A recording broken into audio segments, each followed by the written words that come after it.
கர்த்தருக்கு சோத்திரம். இன்றைய வேதவசனம் 2 சாமுவேல் 7ஆம் அதிகாரம் 28ஆம் வசனம். இப்பொழுதும் கர்த்தராகிய ஆண்டவரே, நீரே தேவன், உம்முடைய வார்த்தைகள் சத்தியம்.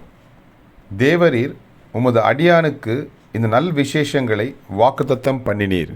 ஆமேன். 2 சாமுவேல் 7ஆம் அதிகாரம் 28ஆம் வசனம்.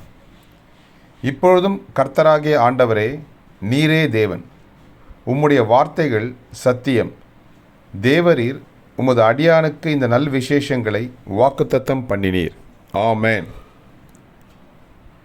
கர்த்தர் உங்களை ஆசீர்வதிப்பாராக, உங்களோடு கூட இருப்பாராக. ஆமேன்.